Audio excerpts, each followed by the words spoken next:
नमस्कार सखीनो, माझ्या अन्नपूर्णा या चॅनलमध्ये तुमचे स्वागत आहे। आज मी तुम्हाला हरतालिका व्रताची कथा सांगणार आहे। तर माझा हा व्हिडिओ शेवटपर्यंत बघा। आवडला तर लाईक करा, शेअर करा, नवीन असाल तर सबस्क्राईब करा। एके दिवशी शंकर पार्वती कैलासावर बसली होती। पार्वतीनं शंकराला विचारलं, महाराज, सर्व व्रतात चांगलं असे व्रत कोणते? श्रम थोडे आणि फळ पुष्कळ असं एखादं व्रत असेल तर मला सांगा, आणि मी कोणत्या पुण्याईनं आपल्या पदरी पडले हेही मला सांगा। जसा नक्षत्रात चंद्रश्रेष्ठ, ग्रहात सूर्यश्रेष्ठ, 4 वर्णांमध्ये ब्राह्मणश्रेष्ठ, देवांमध्ये विष्णुश्रेष्ठ, नद्यामध्ये गंगाश्रेष्ठ, त्याप्रमाणे हरतालिका हे व्रत सर्वात श्रेष्ठ आहे, ते तुला सांगतो। हे तू पूर्वजन्मी हिमालय पर्वतावर केलंस आणि त्याच पुण्याईनं तू मला प्राप्त झालीस, ते ऐक। तू कसं केलंस ते मी तुला आता सांगतो। तू लहानपणी मी तुला प्राप्त व्हावं म्हणून मोठं तप केलंस। 64 वर्ष तर झाडाची पिकलेली पानं खाऊन होतीस। थंडी, पाऊस, ऊन ही तिन्ही दुःख तू सहन केलीस। हे तुझं श्रम पाहून तुझ्या वडिलांना फार दुःख झालं व अशी कन्या कोणाला द्यावी अशी त्यांना चिंता पडली। इतक्यात तिथं नारद मुनी आले।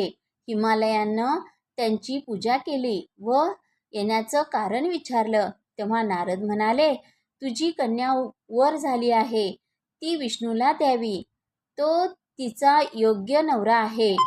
त्यांनीच मला तुझ्याकडं मागणी करण्यास पाठवलं आहे, म्हणून इथं मी आलो आहे। हिमालयाला मोठा आनंद झाला, त्यांनी ही गोष्ट कबूल केली। नंतर नारद तिथून विष्णूकडे आले, त्यांना ती हकीकत कळवली व आपण निघून दुसरीकडे गेले। नारद गेल्यावर तुझ्या वडिलांनं ही गोष्ट तुला सांगितली, ती गोष्ट तुला रुचली नाही, तू रागावलीस।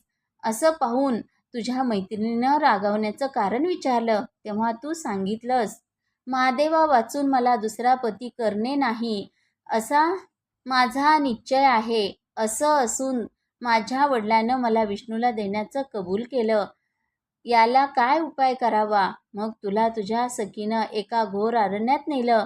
तिथं गेल्यावर एक नदी दृष्टीस पडली, जवळच एक गुहा आढळली। त्या गुहेत जाऊन तू उपाय केलास, तिथं माझं लिंग पार्वतीसह स्थापन केलंस, त्याची पूजा केलीस। तो दिवस भाद्रपद शुद्ध तृतीयेचा होता। रात्री जागरण केलंस, त्या पुण्यानं इथलं माझं आसन हल्लं। नंतर मी तिथं आलो, तुला दर्शन दिलं आणि वर मागण्यास सांगितलं। तू म्हणाली, तुम्ही माझे पती व्हावं, याशिवाय दुसरी इच्छा नाही।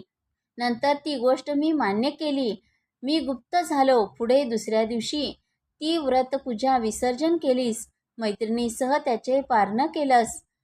इतक्यात तुझे वडील तिथे आले, त्यानं तुला इकडं पळून येण्याचं कारण विचारलं। मग तू सर्व हकीकत सांगितलीस।